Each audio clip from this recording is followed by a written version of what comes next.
my secret. Just do something that ain't nobody ever done before, but make it sound like something that's always been there forever.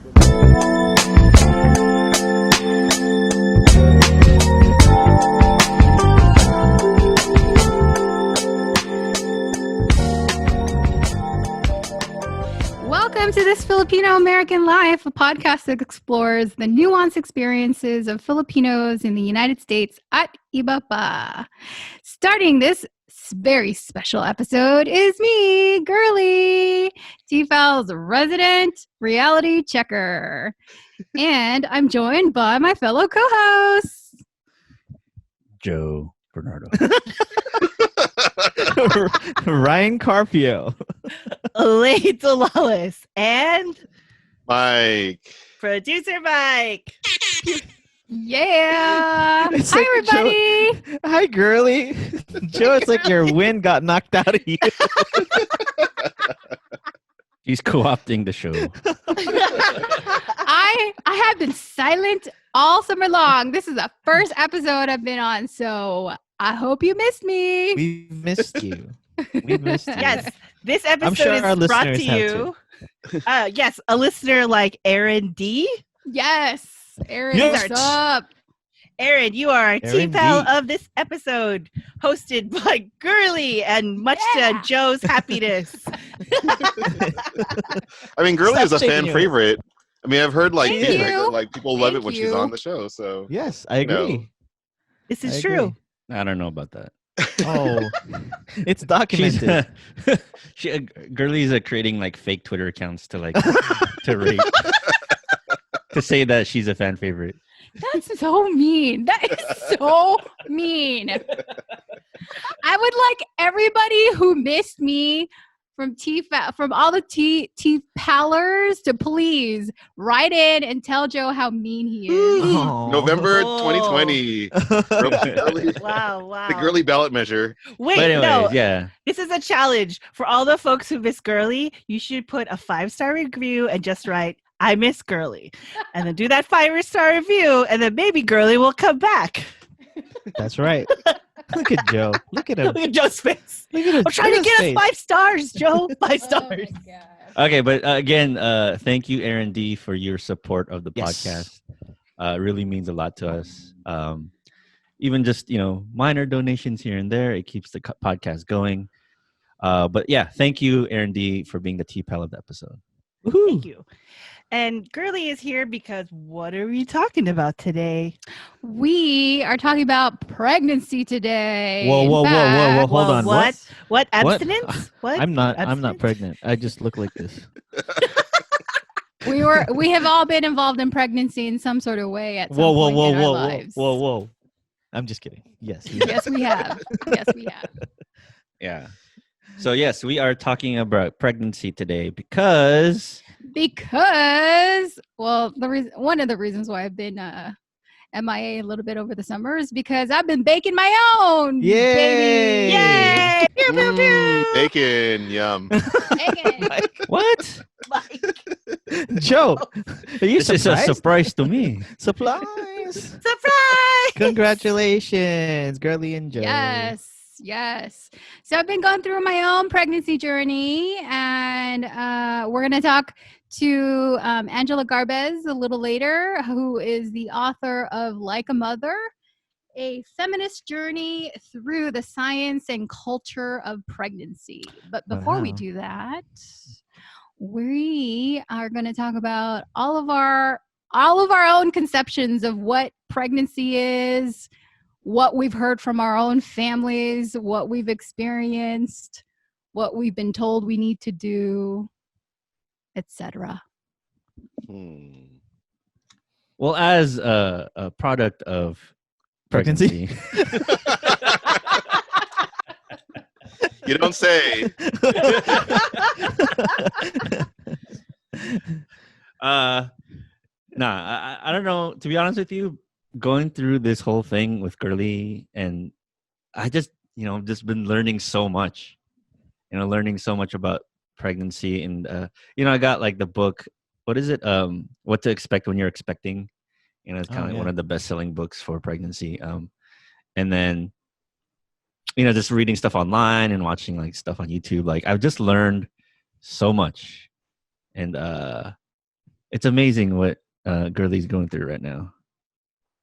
Yeah, it's very amazing. But yeah, I wanted to ask you all, what do you know about pregnancy? Like, what are some like cultural things that you grew up with about like, being pregnant and stuff? Well, I'm supposed to be abstaining from sex, so When a mommy and a daddy love so each I don't know other, anything. Thanks, And they Elise. call a up the store. comes and drops off a baby and then gives you pickles. Pickles. Well, and he tells you that's not it. That's not it. That's how it works. That's Vlasic. Plastic pickles. well, so clearly because of I know we joke about like the idea of like abstaining and all that stuff, but culturally speaking, I think, what do I know about pregnancy? I don't know anything about pregnancy. I know stories that were told when my mom was pregnant with like each of her individual siblings.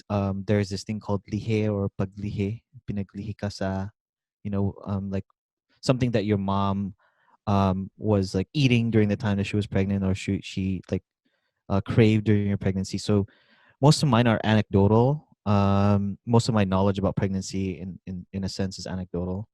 And that it hurts, but nothing more than just those very basic things. And I wish I knew more about it, but also, we sort of joke about cravings and mood swings and all that stuff without actually getting into why that's happening or just the openness to talk about pregnancy itself. So I gotta say, I don't know anything about it. Not much, and I wish I did. So like, I've never picked up the book. What do you expect when you're expecting? I've never expected. So, so I don't really know, and I'm curious to know more. Mike? Yeah, I mean, on that thing about like, what a mother eats and all these other things, like I think my mom used to just joke around about because people were still allowed to smoke indoors when my brother was like gestating or whatever, like that affected like kind of his mental capacity or something. she says this around people. It's like, oh, it's because the people were smoking around me when I was pregnant with you or whatever, right? It's like, come on, mom, really? Yeah. But I mean, to be honest, like I think like I don't know if it's a American thing or maybe just how it's always been, but like I feel like pregnancy has always been the kind of thing that like has been relegated to mothers and women, and so like men aren't included in the conversation as much as they could be or maybe need to be. I don't know. And so like a lot of kind of like the mystery around is kind of left a mystery, because I mean definitely when my brother was on his way, I mean like a lot of it was just, all I knew about it was like there's gonna be a baby shower and then there's gonna be a baby, and all the other things that kind of like lead up to that. I mean, not knowing what my mom was dealing with at the time, and like how she's trying to balance off being a working mother at the same time trying to make sure my brother was born and all that. I mean, to be honest, like even when you think about what we're taught in school, like it's very much just kind of like, well, this is how you make the baby, and then there's the baby, and so there's not a lot like that's really just shared educationally or culturally, at least in my experience. So Yeah, like I had family life in 5th grade. Like we signed this, my parents had to sign off that they would teach me sex ed, and then in high school we did the like pretend to carry a sack of flour type thing as a baby, or like that experiment that you have to do to that like inadvertently someone always leaves it somewhere, and then you're like you got an F because you left your sack of flour outside at lunch, or it's like an egg sometimes, or an egg like it got crushed. So like I really, it's just the general thing, because the only thing I knew from my parents was don't get pregnant. Well, like that's all they tell you, right? Like don't get pregnant, don't hang out with boys, don't do anything, like all of that stuff. Yeah, finish school first, and then it changes at some point, and they're like, "Where's our grandkids?" When are you? Is the other side of it. Right, at some point, there's this when line are you that getting gets crossed. pregnant? Yeah, all the way up to that, it's just like, don't get pregnant. Where's the baby? Like it becomes like this whole like switch. Yeah. And then for us, I guess I'll speak for us. Definitely, I think there was that line where it was like, so what's happened between you two? Right. Any kids coming anytime soon? Yeah, like every family party, we like, we get like not inadvertent, but like comments saying, when are you gonna get pregnant? Where's the baby? And it sucks because like, Yeah. if you can't, you can't. Right. And we didn't feel like too much pressure, but it was just very annoying. Yeah. Very, It's also very not annoying. like especially for folks who for example like my sister-in-law, right? She was having problems, right? So for her to talk about that at a party, come on.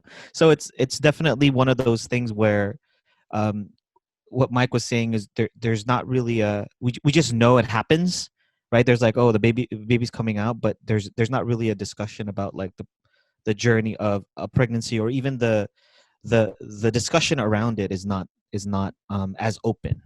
And I think there's kind of like this step that's a lot of steps that are missing before that discussion gets opened up. And to put it in a party because they haven't seen you in a long time, I think that's kind of misplaced a little bit. Yeah, I think it's open, but in a way that it's very either like it's based in either shame or celebration, right? Like Right. there's not just like There's this a lot kind of sense presumptions, like right? presumptions, and Yeah. so like I think when people ask you about like pregnancy, it's kind of like it feels internally like this is like a yardstick or measurement of my worth as like a human being, right? Right. Like are we Yes. producing humans? But like if it wasn't for that feeling of kind of like shame and like just like presumption, then like maybe we would be all more open about like kind of talking about what it takes to kind of create and raise a child, like kind of in a much more community sort of way.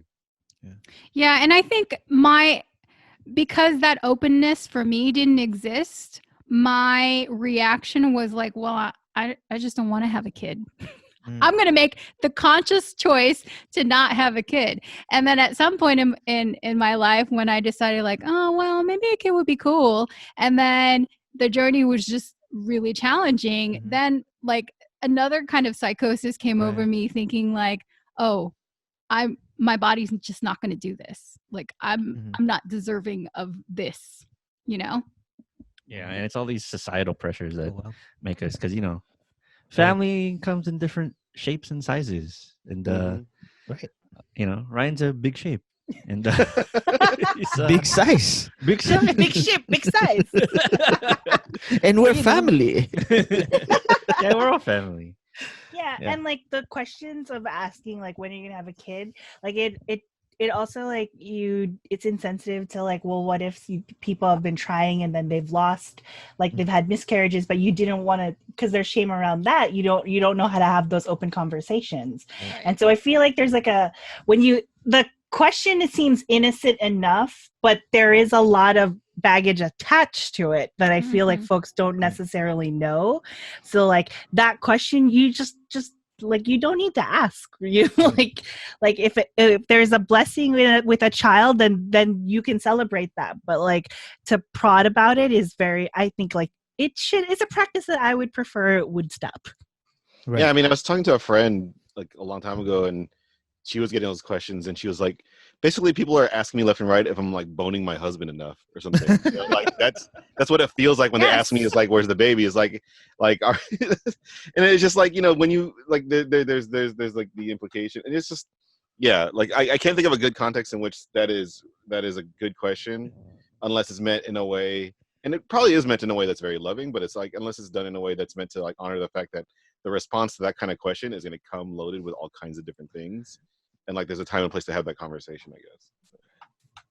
So I wanted to, that's a good conversation, but I wanted to switch gears and talk about kind of cultural, I guess, old wives' tales, what they call, about like being pregnant, and anything you've heard, in your Filipino families of what you're supposed to do, what you're not supposed to do when you're pregnant. And you're not you all supposed to can have chime caffeine. in. Okay. You're not supposed to have caffeine. You can't have spicy foods because then you're gonna have a spicy baby. What else? Like, what's wrong with spicy baby? well, or like, cause like, no more cocaine. Yeah, sure, no more.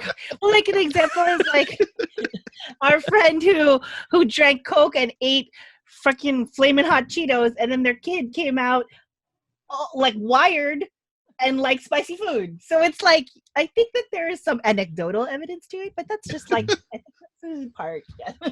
Well, and I think about like foods that are supposedly not good for you, like raw fish, and I seriously think like, well, what the hell do people in Japan eat? Like, what do mothers in Japan eat, or just anywhere in areas where seafood is very much a staple of the diet? Like, what the hell is that about? Yeah, Girly's been eating a lot of ice cream, so I think our baby's gonna come out cool. Oh, that's a good one. You like Thanks, that? Dad. You like I that? like That's it. good. That's cool. I That's cool. thought Girly was eating a lot of pie, so your baby's gonna come out pie shaped. It's I gonna didn't come know out I crusty. didn't know where that was going. And also peanut butter and jelly sandwiches. Yeah, I know what your that kid's means, gonna though. your kid's gonna come out a carb. No. I'm Super sweet. hoping it means that the kid won't have any sort of peanut allergy. Oh, that's good. That's one. Yeah, that's good. And delicious. So I was doing some half-ass internet research about old wives' tales from the Philippines about being pregnant, and so I have a whole list. If you can, Oh man, indulge is it me like for a second. scary? Here we go. Like It's not scary. Scary. Okay. Okay. Well, one of them is, well, it's not really. This is not an old wives' tale, but it's like a cultural practice during pre-colonial era, where it was actually not bad luck, but it was kind of shameful to have a lot of kids. So the way that pre-colonial people from the Philippines used to practice birth control would be they would put honey in the girl's vagina. Oh, sweet. Oh, it sounds sticky.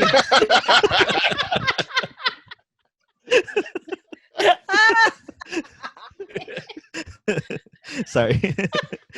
I knew it. It had to be. What was that supposed to do? I guess prevent sperm from like going. Oh, because it's Yeah.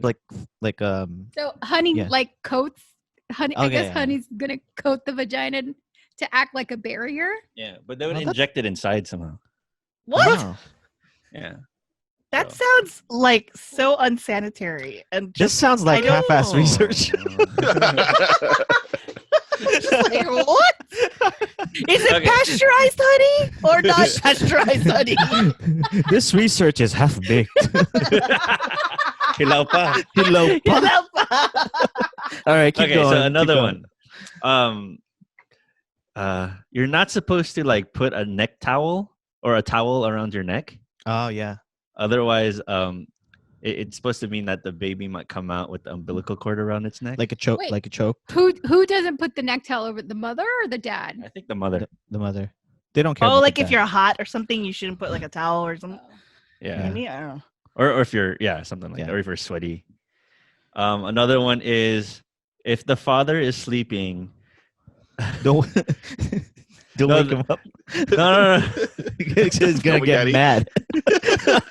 You don't want him mad. If the father is sleeping, then if the mother steps over the father, then I guess the father will also experience all the cravings that the mother has. Oh, girly. Oh, let's test that one. Joe, you're gonna eat all the ice cream. Oh man. Another thing is you're not supposed to eat the leftovers of the pregnant mother. Mm, Otherwise, you'll experience all the symptoms that she has. yeah. Ooh, I want to test that one too. Joe's Okay. Feel all my back pain, damn it. Another one is you can't keep if you keep your pregnancy a secret, then the baby will come out mute. Oh, tell all. Wow. Stupid. You're not supposed to kind of stand under a doorway. Anybody, not just like the father, mother, etc., even people around there. Otherwise, the mother will have trouble giving birth. Like you have to. You just can't like be idle under a doorway. You have Yeah. to like walk through it. Is Okay. there a length of time that You just can't. You You just gotta can't stand. sprint through the Yeah. doorway every time, You gotta keep running. like, whew, like Roadrunner style. You can't be a tambay by the doorway, you know? No standby by the doorway. Okay, this one I don't think this is true. But if you drink from a wide brim cup, the baby will have a big mouth. Like Oh, no, that's not true. metaphorically or like physically? I think physically. They're gonna look like a fish. They're gonna have like a carp. Like I guess so. like a You're gonna look like what's that? Mick The lead Jagger. singer of Aerosmith. Oh yeah, Steven Oh, Tyler. yeah. Steven Tyler. Oh my gosh. Oh my god. So if the baby, or sorry, if the mother has kind of any discoloration or looks haggard, she's expecting a boy. If she looks like she is glowing, then she's expecting a girl. Girl! Glowing. We don't Ryan, know you're yet. glowing. We actually haven't Thanks. found out, so who knows? We're not gonna find out till the baby's born. So, Ooh. Surprise. if you have any unpleasant emotions, that means the baby's gonna have birthmarks. Wait, but I thought all people have birthmarks. Yeah, it Yeah, comes that's what I from thought, it comes from unpleasant emotions. apparently.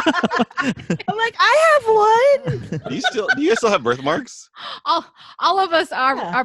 are so. products of unpleasant emotions. Then Yeah, I have one near my birthmark. killy. Mine's gone. Mine like faded away in like high school, so I don't know Oh, what that wow. means. What? Yeah. You sure that was a Anyways. birthmark? Yeah, I sure just wasn't dirt. It Dirt's like went away when he washed his Dang. hands. You're supposed to drink coconut juice and put squash leaves over your tummy to have a faster birth apparently, when you're in Oh. labor. what kind of squash? Squash leaves? I don't know. Does it matter? Like football or something? I don't know. Just I get should a have- just get I want a this baby racket. out. Get a racquetball racket. They squash. push it out. Squash. Squash. Right. Sorry. Maybe pumpkin leaves.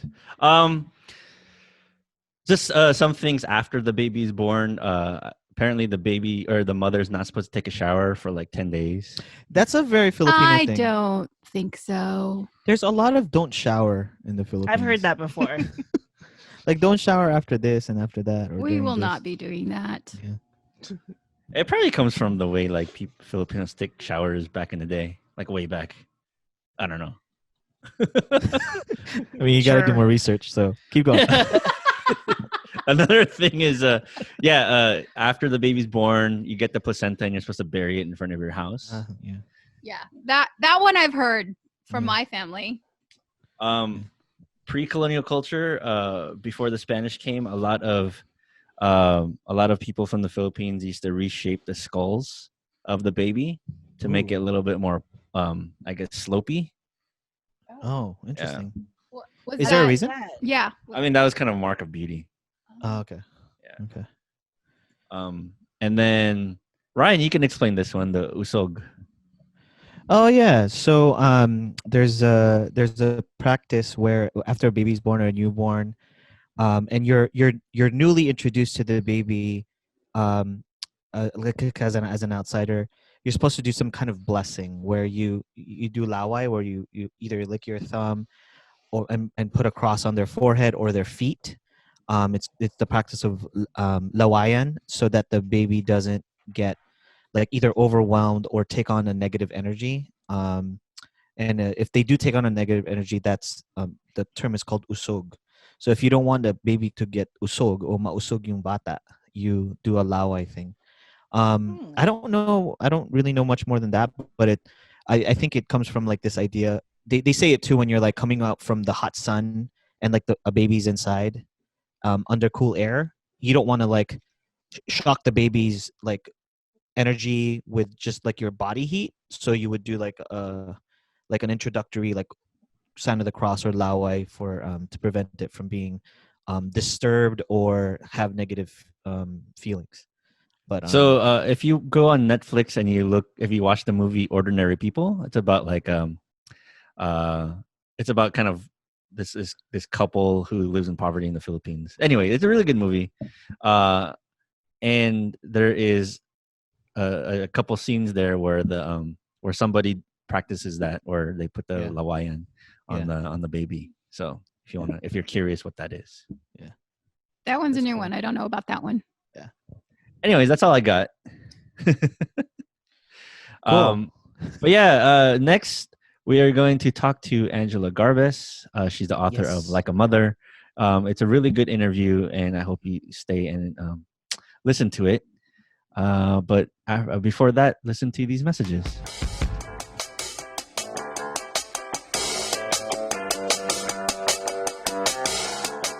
Hey guys, Hey, Elaine. What's up, Elaine? did you know that we have TFALs? Yes. What's a TFAL? I mean, what? TFALs are our Patreons. They joined at patreon.com/TFAL podcast, and they support us every month. Oh, is that what you announced like one of our episodes? If there's a TPAL of the episode, Correct. so those people are Patreons. Yes. Cool. Really? I actually thought they were random. This is. Are you serious? Are you serious? Mike is actually serious. Wow, I'm learning something today. Yeah. And also all of you right now. So if you want to be a TFAL and surprise Mike, join us at patreon.com/TFAL podcast. But not only do you get to shout out on the episode, you get cool things as a TPAL, correct? Ooh. Ooh, like what kind of cool things, Ryan? Like what? Like Sometimes you get free giveaways. oh, like what? Like a sticker? Yes, like our logo sticker. What? Or our new TFAL Hearts OPM sticker that is inspired by Chicken Joy Division. And you also get some free books if we get them from the authors. We'll definitely set aside some for our Patreons. And pictures of me. I I'm could just kidding. actually, No, I I'm will. What Now that- exclusive Polaroids? Not that kind of Patreon, guys. Numbered. That's totally going to be a thing now. I'm going to take pictures of Ryan and give them to the Patreons. But not only do you get all that, you also get some shout outs or say in some episodes. That's true. We'll get your opinions on certain subjects in upcoming episodes. And we'll also, as a new thing, we'll send you some blooper reels of TFAL. Only for the Patreons. Only for the Patreons? Only for the Patreons. Oh, man. If you want some laughs, be a Patreon today. Lewds, but no nudes. But if subscribing monthly to TFAL is not your thing, maybe you can support us by giving us a Ko-fi. Ko-fi? What's that? It's a one-time donation to This Filipino American Life. Cool. Yes. So either do Patreon or Ko-fi. What's the website for Ko-fi, Elaine? Ko-fi.com/TFAL. Ko-fi, ko-fi.com/TFAL podcast. Yes. So thank you very much.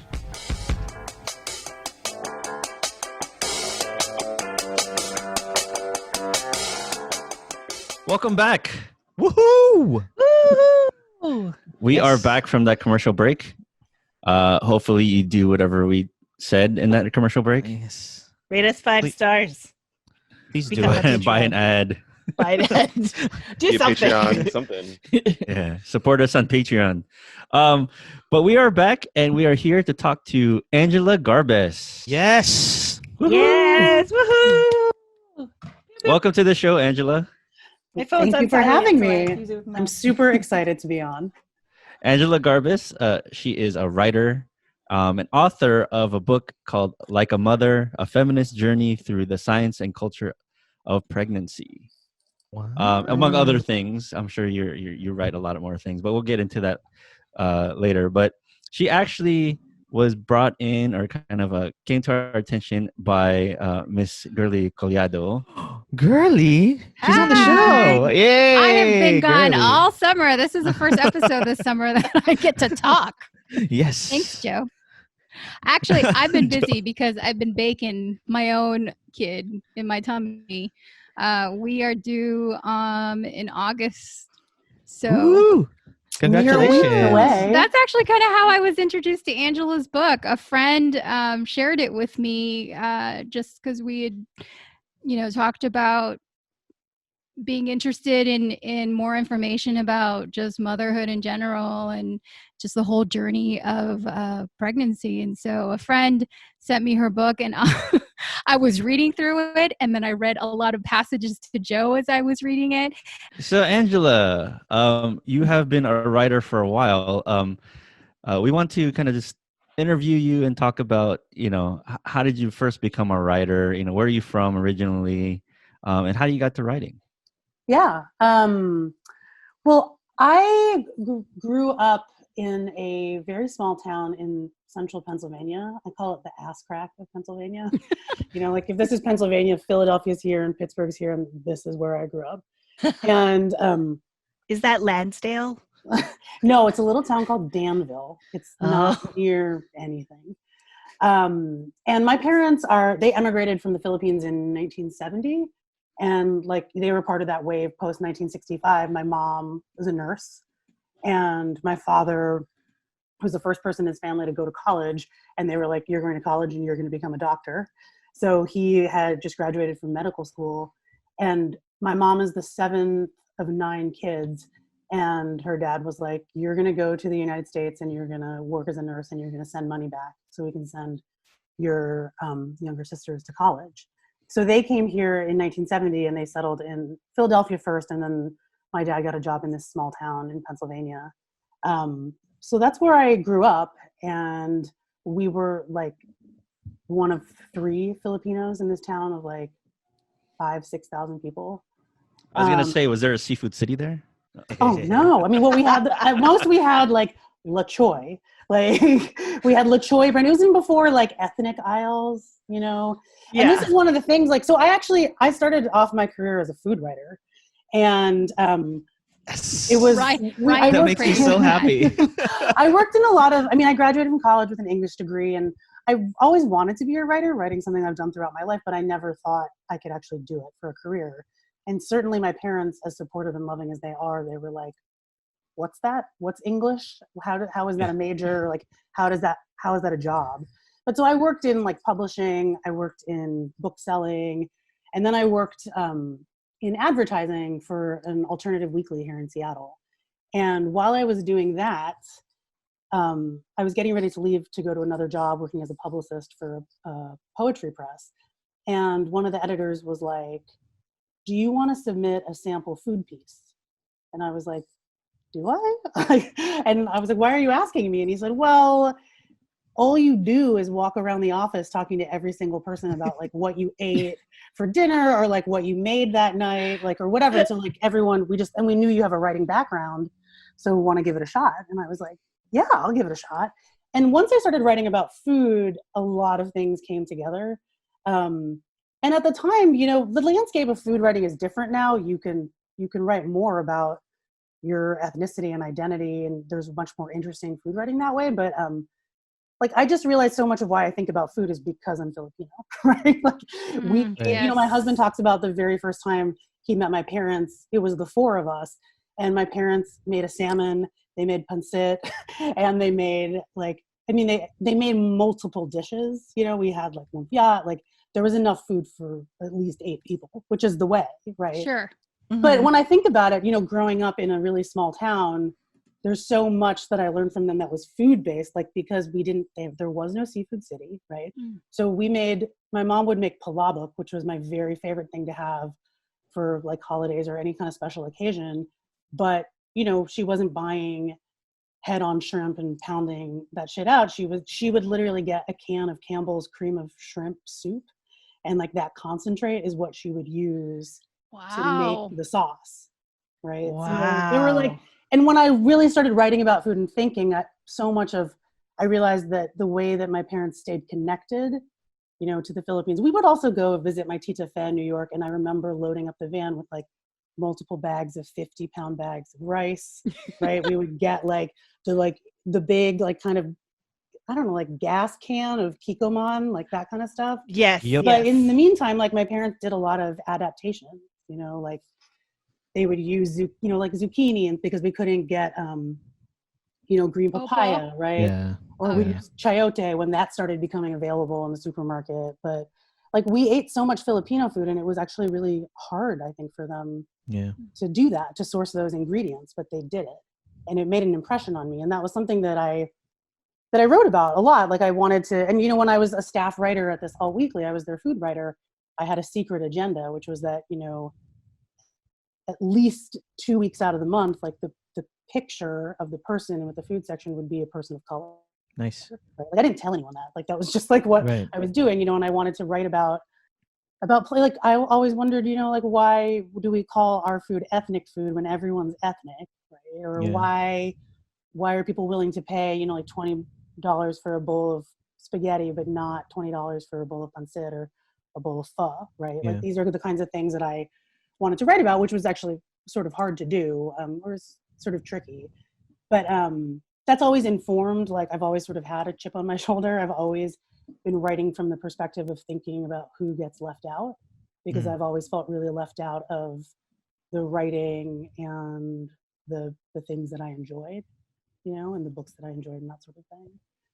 It feels like the concept of who is left out is also part of this book. Yes. Like a mother, right? Totally.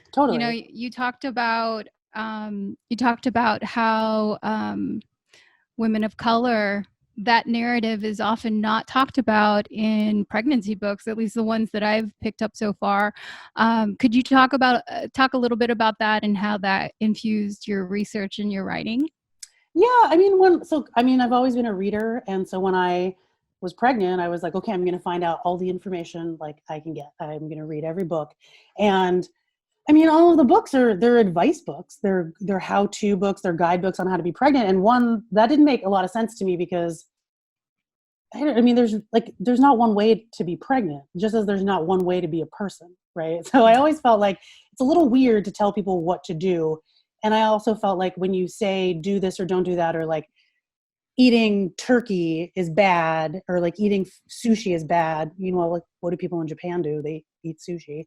Or like if doing this is good, like when you set it up that way, there's a lot, people will feel like a failure, right? If they don't do it the right way. And there's a lot of, internalized shame, and then you kind of keep that to yourself, right? But so for me, I was reading books and reading these message boards, and there was just nothing like an imagery of pregnancy. Like you're supposed to be this glowing goddess in a field in like a white linen dress, giving birth like drug-free and communing with the universe, right? And there's just and it's always white women, it's never people who look like me. And I felt really left out by that. So, those were just like, that was going into it. But again, I was working as a food writer. It's the biggest surprise of my life that I wrote a book about pregnancy. It's also a huge shock because even as I was writing it, I was like, how is it, this is a universal experience, and how is it that I, as a woman of color, I as a Filipino person get to weigh in on this? Like, okay, like I had to work through feeling like I didn't deserve that, not because I don't think I'm worthy, but because I just was like, no one's ever really made me feel like my story is inherently valuable. So like, how is that going to work? And so when I was writing it though, I was basically writing a book, about pregnancy that I wanted, right? Mm-hmm. Because the other thing is, aside from just being a guidebook, a lot of the books are, again, focusing on like, don't microwave things, don't put your cell phone too close to your stomach, like think about being a strong mama bear, don't gain too much weight. And I was like, I need someone to explain to me what a placenta is. Like, I'm growing another organ in here, right? I also need someone to tell me why, like, I lost 2 pregnancies before this. Like, why can someone explain to me, like, why some pregnancies make it to term and others don't? There's just so much basic scientific information that I wanted that was missing. And so when I, had the opportunity to write the book, and the way it all started was that I was working at this newspaper, and my daughter, I started working when she was 8 weeks old, which is ludicrous. Wow. And no one should be Yeah. doing that, but it was kind of like my dream job came up, and I took it. So I started at this job, and a few months in, they were like, okay, so you should probably think about writing a feature.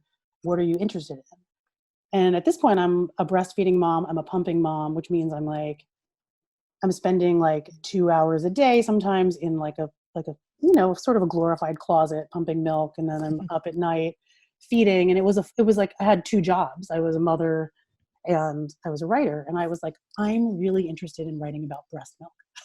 And no one was that interested in it, but I was like, people face so much pressure to breastfeed. You're told over and over that breast is best, which implies somehow that formula is bad and evil, which it's not if you like can't produce breast milk, or you just don't have the time to breastfeed because it's a huge commitment. And they say that it's immunologically better for the baby. And so I believed that. I was like, okay, I believe that as mammals, human milk is probably optimal nutrition. This is the defining characteristic of our species. Sure, like I want to know more about this. But when I would ask, like, so how does it work? Like, how is it immunologically better for a baby? Like, no doctor or nurse could provide an answer. And I was like, I deserve a better answer than that. Like, I want to know. And so I wrote an article that was just about this, because what I learned about breast milk was incredible. Like what female bodies are designed to do, which is the breast milk changes like day to day, hour to hour, to provide optimal nutrition, and also to provide if the mother's body. So this is, if you'll indulge me, this is what like my whole career is based on, is this thing called baby spit backwash, which is that when a baby suckles at its mother's nipple, there's a vacuum that's created, and some of the baby's saliva is like sucked into the nipple, and then there are these receptors in the mammary gland that read that, and if they detect an infection, they compel the mother's body to create antibodies specific to that infection. So it's like medicine, it's like communication, it's amazing. So I wrote this article about it, and I thought maybe a few people would read it, and the article went viral. Wow. It's the most read article in the paper's like 25-year history. I still get emails about it all the time, and I felt very validated, like people are interested in this, right? Yeah. And based on that, I had the opportunity to write this book. But even within that, like, so one of the things, when I wrote the article, I talked about how the taste of breast milk, they've studied it and found that it changes based on the mother's diet. So if you have like kimchi or blue cheese, right, or bagong, right, something like that could show up like as a flavor. And so you're actually sort of influencing a baby's palate from early on. So I wrote about this in the piece, and I wrote about how I loved the idea that I was introducing my daughter to, my culture and who I am and the food of my family and my people. And the illustration that ran with the article was of a white mother and a white baby. And so that, that ties into, was another layer of, it wasn't malicious, but it was just like, people don't picture me. Like, I'm literally telling you I'm Filipina and I'm writing about this experience, and the representation, you've commissioned a piece of artwork to go along with it, and it doesn't even look like me. Wow. Yeah. And so, yeah, like women of color are just left out of, we're left out of people of color. We're left out, you all know this. We're left out of the narrative all the time, but we're certainly left out of the narrative of motherhood, pregnancy and motherhood. And I wanted to correct that. And I think or have a role in correcting that, or creating space for other people. And it's like a gift that I got to do it. And I hear from women of color and Filipino women, and it's the most meaningful feedback I could ever get. Nice. That's awesome. Yeah. That's just a great kind of inspiration story of how you started with the book.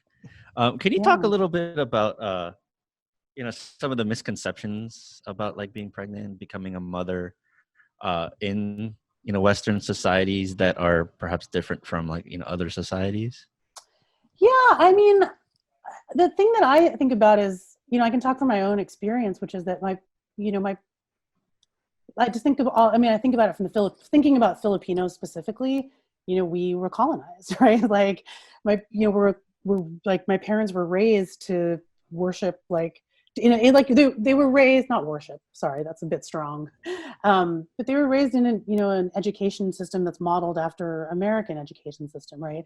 They were, like, my parents came because there was a nursing shortage, and the U.S. government like opened up immigration to fill it with people who had gone through like an American school system. So, in terms of motherhood and pregnancy, and this happened within my own family, is like, we're supposed to think that Western medicine has all the answers. Doctors are heroes. They certainly know more than we do, right? And that's the, what I've learned in writing this book was that we have never valued female reproductive health scientifically, culturally, financially to study it. And every expert I talked to said some version of the same thing, which is that compared to what we should know about pregnancy loss, the placenta, breast milk, postpartum changes, microchimerism, which is the exchange of maternal and fetal cells during pregnancy, they were like, we don't know anything, right? But no doctor will ever admit that. They just they're using pretty much outdated information or these cultural ideas from the pedestal of being an expert, right? And pregnant people and women and mothers are just supposed to go along with that and not question it. It's not a dialogue that we're encouraged to have with healthcare providers or anyone else, really. And when I was doing research, I was learning about, and I'd love to hear if Gurley could talk about her experience and what you just told me about your family and your grandmother and, Yeah. So my paternal grandmother was my mom's midwife. So I was literally born in my father's house in the Philippines. And so that's how I also feel very much connected to a lot of the things that you wrote around the knowledge base of pregnancy and motherhood, starting off being just with women, and then over time, around the industrial age is when it started to switch over to primarily male doctors. And I was really angry when I read that, and I realized that. And so, in my own journey, I've been really, in the beginning, I was very interested in being connected to doulas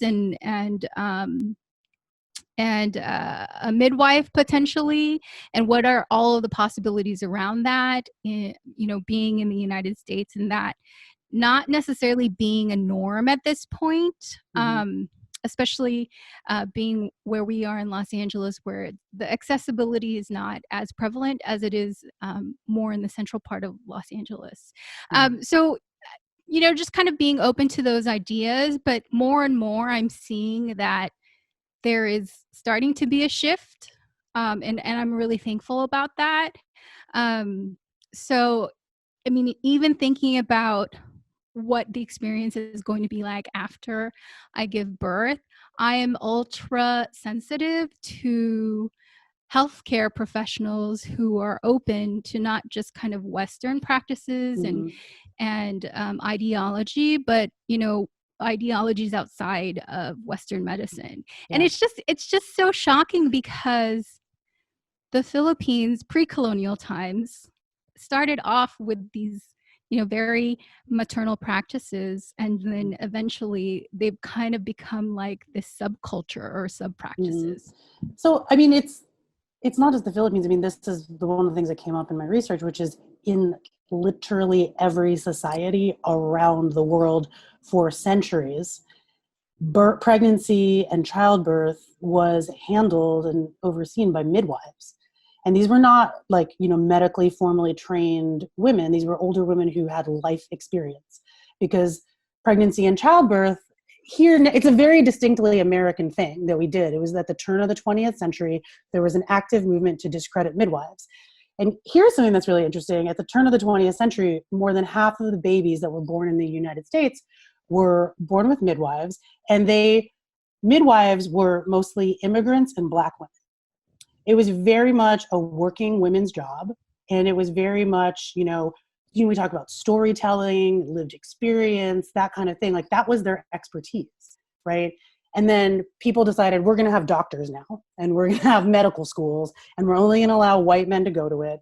And they made it so that midwifery was illegal. And it was like a smear campaign to say that midwives were dirty and they didn't know anything, right? And so they they basically colonized pregnancy and childbirth, and they took it out of the hands of women, right? And so you'll see this has happened, Western medicine happens in other countries, right? But still, in lots of other, in less developed countries, you'll see it's midwives still who oversee things.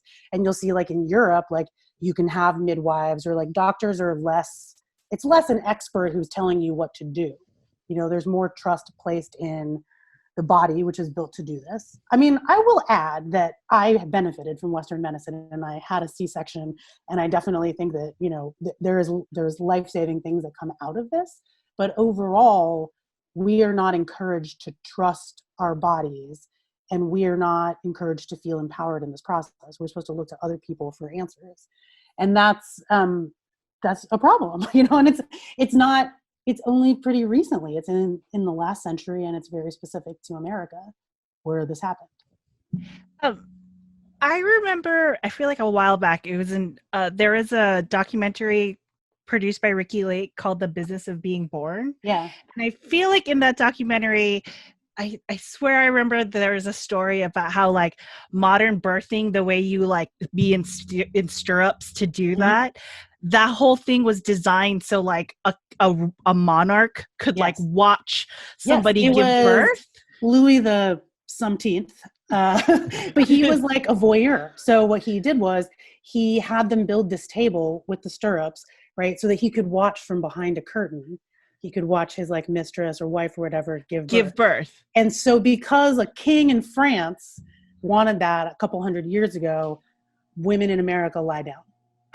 But because it's not natural, right? No, it's You're not supposed natural. to squat. Gravity, right? Like gravity is a good thing here, right? Like squatting, like people, I mean, I just imagine people giving birth in like fields, right? If you look at artwork from many other cultures throughout South America, throughout Africa, like if you look at this, you'll see people like hanging off of a tree branch, right? You will see people like squatting down, like using gravity. Yeah, it is.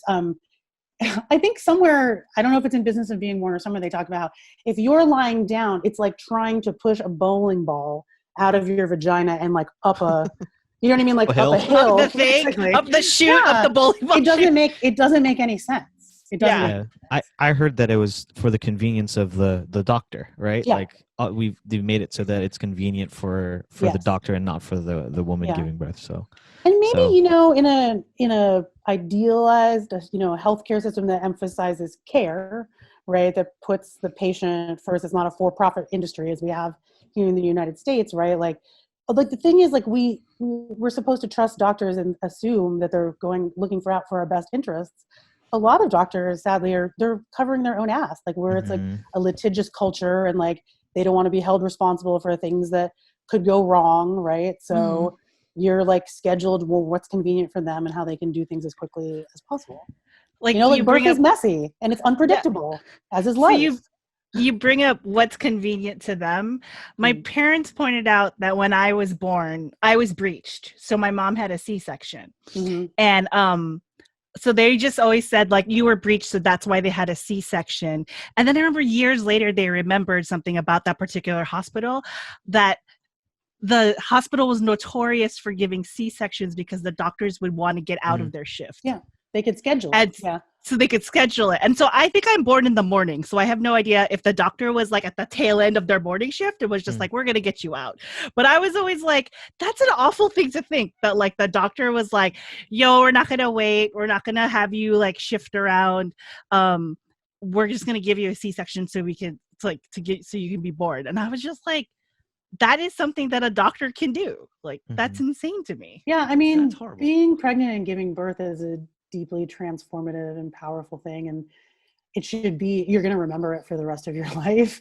And, you know, to think about how many people, and specifically, you know, well, we have a real epidemic, you know, Black and Indigenous women are 2 to 3 times more likely to die in childbirth or immediately afterwards, you know, because they're not people, it's not about you, right? Like, and to think about during this time that's so formative and important, the fact that people go through it and think that it's traumatic, you know, and like, or feel disrespected and belittled and like they're not being listened to, it's really a shame.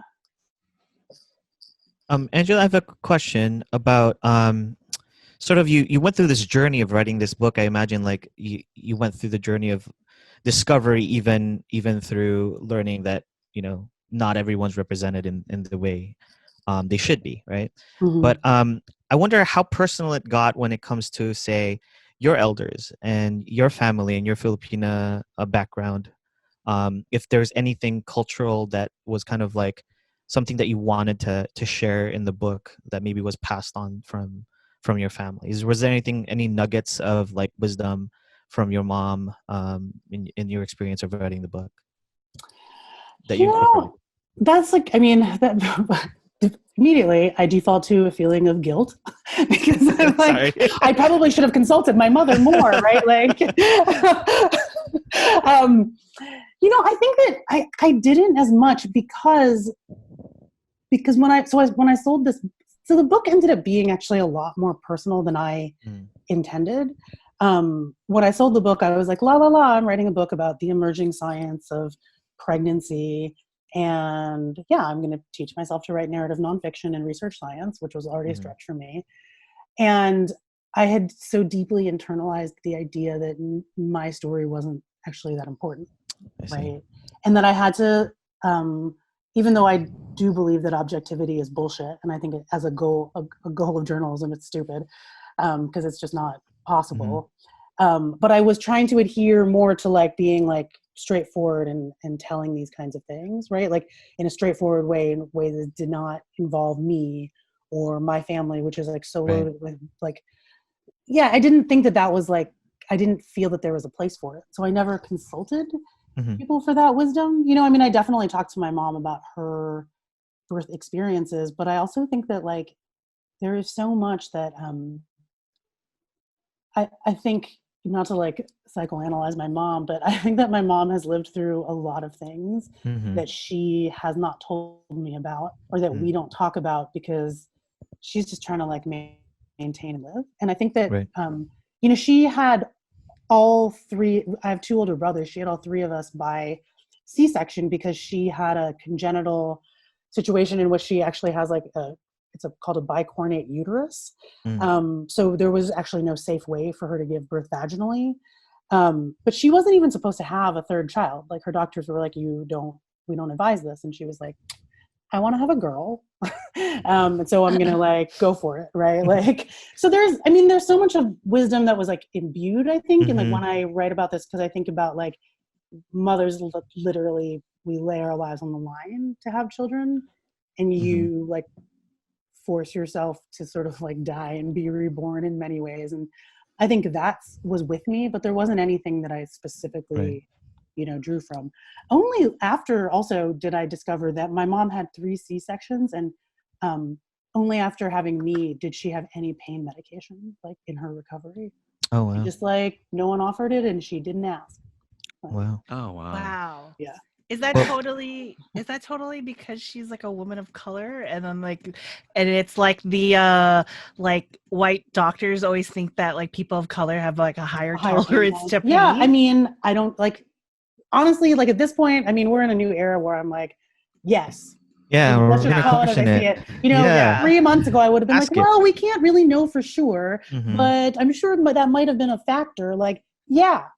Of course it was like a factor in some way. Yeah, because it's fascinating because like with Serena Williams when she documented her pregnancy and all these things and how she understood her body enough to know that there was something wrong and that she had like a pulmonary issue, embolism, I think. And so she demanded for the doctors to see her. And I'm like, if she wasn't Serena Williams with the wealth and power and privilege that she has, like what would have happened to her?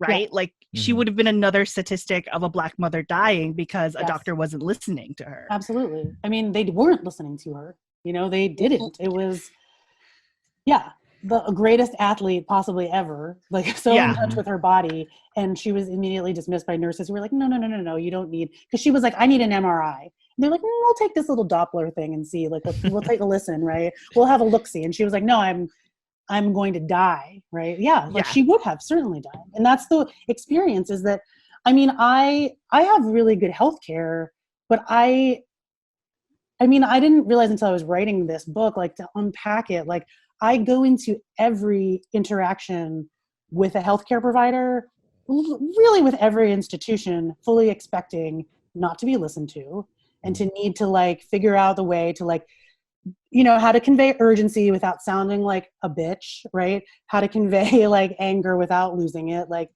and like in a lot of in a lot of areas of my life, if it's like the county property assessor, like we send my husband in because he's white, right? Because he's like, it'll go over better coming from him, right? But yeah, like many people of color go into like into healthcare scenarios just thinking they're not going to be believed or listened to, you know, and it's a really dehumanizing experience over and over.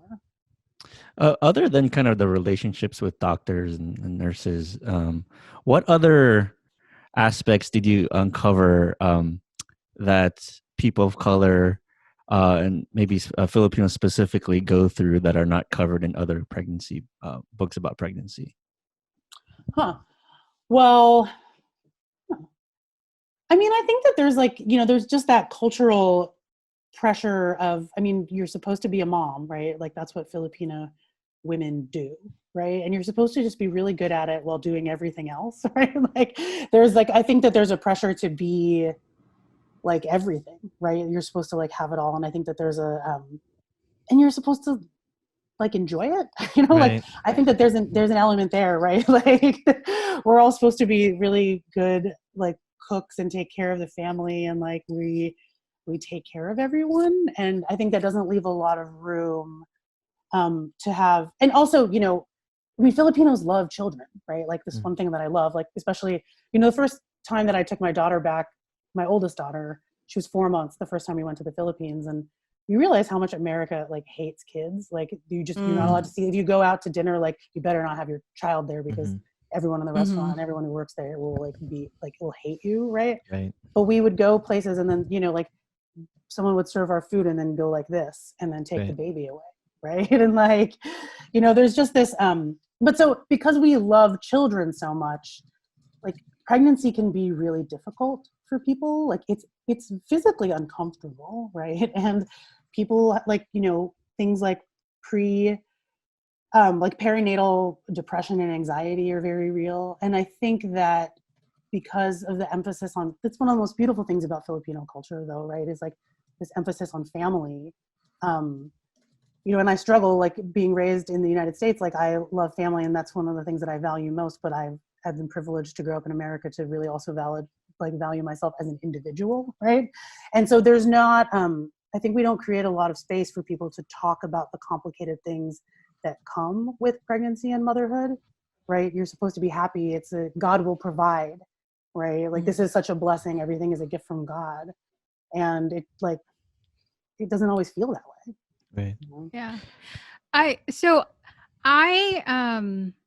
That's why I feel like the role of the partner, or whether they be your spouse or, you know, a really close-knit circle of friends, like your village, is so essential. And that's the other thing that I love so much about this book is while it is very much focused on, you know, pregnancy journey with women, and there are so many nuggets for, you know, supporters of those who are undergoing pregnancy, which is why I was like, Joe, listen to this passage. You need to hear this. You didn't even have to look at you, Joe. that question or that comment is for Joe and people like me and, you know, Mike, who are not ever going to give birth, but, you know, what are those nuggets? I know Girly, you know, probably has an idea what those are, but, you know, we want to be supportive in that sense, in the role of men during a pregnancy. Or Any women. tips It doesn't have to be or men. women. Yes, you're right. Or women who are partners of those experiencing the childbirth, right? So what can we do? Because, you know, I feel useless. I mean, and in some ways you are, right? Thank Like, you. let's be And real. other Like, things it's too. happening like in our bodies, right? Like, Right. I mean, I remember saying to my husband, like, your life doesn't change until the baby shows up, right? My life has been different for like well over a year. Like this thing like took up like this parasite is living in my body, right? And like wreaking havoc and everything's like, so I think, but I mean, I also, this is like for human. So one of the things that I've learned in writing this book, like my favorite chapter to write was the chapter about the placenta, which is a, you know, pregnancy specific one-time only use organ that we talk about as afterbirth, and people like throw it away and consider it medical waste. But it really, what we've actually found, people have found from studying this, is that they found that the way a placenta grows, like in a woman's body, it burrows really deep into uterine tissue and induces death in uterine cells. It's very similar to how certain cancers grow, like including breast cancer, right? And also because the placenta originates with the fetus and is 50% somebody else's DNA, it's a foreign invader in a mother's body, but it tolerates it. And so they think that if they can figure out how they do that, they study it more, we could learn more about organ transplantation and how to do that without just like suppressing people, right? My point here is that this is not just a women's health or a female health issue. This is all of human health. Right. So I think that learning about, I mean, you, Ryan, growing up, your closest neighbor was a clitoris, right? Like you grew up like in a uterus, right? Like, Hey neighbor, yeah, like, hey let's go neighbor. back, this is relevant to all people, is what I'm Right. saying, right? And Right. I think that if everyone had just the basic understanding of what happens to a body in pregnancy, in birth, and afterwards, we would have a society that, well, one, it would value women and females more, and we would just be healthier overall. And so I think, you know, educating yourself is important. And I think also just, yeah, there's not a lot you can do, right? Like it's happening in someone else's body, but what you can do is say, how is this for you? What is this like? And give them the space to talk about all the complexities of what they might be feeling. And then just asking, how can I support you? What can I do? And just to keep coming back with that. Because the other thing is we're conditioned to be like, oh, I got it. I'm fine. I can do everything. You know, I just gave birth, but let me cook dinner, right? Like, you know what I mean? Like people are not okay immediately after giving birth, you know? And so don't feel like if you ask, if you really care about someone, part of it is showing up repeatedly, right? And knowing that maybe you're brushed off, or maybe people don't know how to accept that immediately. People aren't used to really being asked and that space being held to talk about the things that are hard. And I think it's just going back and asking. See, again I support you. I cook all the time. Joe, I didn't see you writing notes though. It's already ingrained in me. Oh, got it. What are you talking about? Joe is always cooking. You know that. Yes, No. I will validate that. Joe cooks mostly at our house. Another thing. What do you know about burying the placenta? Because I know that was kind of like a pre-colonial, or perhaps even a. I mean, I Filipino don't know about it in Filipino culture. I know that in Hmong culture, the placenta, the word for it translates literally to jacket, and it's considered the very first garment. It's the garment that you wear into this world. And so traditionally the placenta would be buried underneath the home. And the belief is that after you die, you have to go back, the spirit will go back to the house and get the placenta and put it on so that it can go and like be part of the universe. And if it can't go back and find its placenta, then it's like going to wander cold and alone, you know? So there's, you know, other cultures have, like cultures in Hawaii, like they like will put it in trees, or like it's much more, and this is not like, you know, you don't have to necessarily do a bunch of things with it, but it's held like in a higher regard. It's talked about, one, right? Like, Yeah, I've actually heard that from my family. Like there's something special about the placenta and having it be near the ancestral home and having some sort of connection to it. Yeah. Yeah, a lot of them are supposed to. They bury it like in the front of the house. Interesting. That's kind of a pre-colonial, as well as like, you know, it's still practiced in kind of provincial areas in the Philippines. Is there a practice of like eating? Yeah, Eating that's it? the one that I've heard of. That's like so I mean, humans are the only I mean, whatever animal that has Mammals? placentas. Mammals. Thank you again. Like how a word that I've used. Yay, a million times 8th in my grade life. science class. Thank you. We're the only ones who don't eat our placentas, like, but animals in the wild, including like I think monkeys that only eat fruit, they will eat their placenta. Placentophagy is what it's called.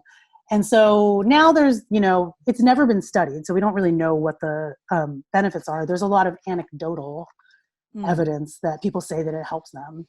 And, you know, I'm in the habit of believing women. So if someone tells me that they ate their placenta and it made them feel better and helped them, great. You know, I had mine encapsulated because my That's what I've doula, heard. I wasn't, well, so I looked into the process of doing it when I was pregnant, and people charge like over $500 for it. And I was like, don't need it that much, I guess. And then my doula, who was still like learning how to do it, was like, I'll do it for you for free. And I was like, cool, take my Nice. placenta. That's awesome. And so I took them in pill form, and honestly, I don't know if it worked. I have no idea. I don't think it really did anything for me, but that's just me. I think it worked. So can you, hold on. Can we take the placenta home? Yeah. Oh, you can. Oh, So okay. here, Do you have to ask? You Like, how does probably that will work? have to Yeah. ask, and you might have to sign a form. I had to sign a Yeah. form authorizing my doula to take home because they consider it medical waste. And there's actually been news stories about people who have, you know, like there's been like law involved because she wanted her placenta. It's part of it's part of girly's body. So Right. Yeah. if you want to take it home, you just might need to, and probably at this point, you know, healthcare providers are a little more Aware. used to this, but it's one of those things like you Especially have in to Los know. Angeles. Yeah. There's so much like in these settings where you have to know to ask, and maybe it's not a big deal once you ask, but if you don't know, it just doesn't come up. But keep in mind that there is this very virile smell to the placenta that you will have to just kind of work through. Well, if you bury it, it'll be okay. I mean, you can put it in the freezer for a while before you decide. Like, I had the umbilical cord, which my doula brought to me because she was like, well, I didn't encapsulate this. And I was like, I don't know what to do with this. So we put it in the freezer and then like dug it out like a year later. And then we were like, let's bury it. Sure. You know, like you don't have to know what you're doing with it immediately. I guess is the other thing. It's But- like Were you Esau. It's Esau. Oh God, Joe, please no. I was gonna say, Please no, Angela, were you please actually flinging it around like this? it was, you know, wrapped in Yeah. Like a nunchuck. Oh man. So I have a question about dealing with family members, specifically annoying aunties. Oh, yeah. And who constantly hound you on to become pregnant, to be a mother. They keep on like badgering you about what to do and what not to do while you're pregnant, and just raising children in general. What has been your method in dealing with people like that? It doesn't necessarily have to be aunties, but just anybody in general. Yeah, well, I mean, I can speak directly to the auntie question. I mean, my feeling about it is that, and I'm not always good at this, right? Like, so it's easier to say this than to do this all the time. But the place I operate from is I just think a lot about how it always is coming from a place of love, right? Like, that's what I try to keep in mind. Like, this is all because they love me, and it shows up in weird ways, right? Controlling ways and domineering ways, and definitely, without boundaries, right? But I usually I just remember that love and I smile and I say thank you, and then I just ignore it. I just leave it behind, that's kind of, I don't know that it's worth, I mean, I've gotten to, but this is like my coping mechanism, my method of survival is to take it and to smile, and then to only take what I need and throw the rest away. I don't engage, I don't argue, I just I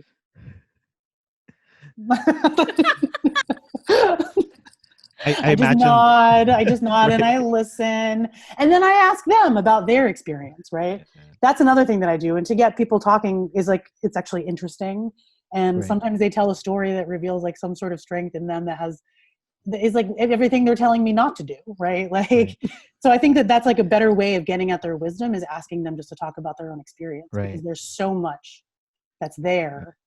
But it's not Filipino families, at least mine doesn't operate where we just share those stories, right? The stories that are most powerful to me about my parents are stuff that comes out later, right? They don't offer those things about themselves because, again, it's survival, and they don't want to burden you with their issues or the things in their life that were hard.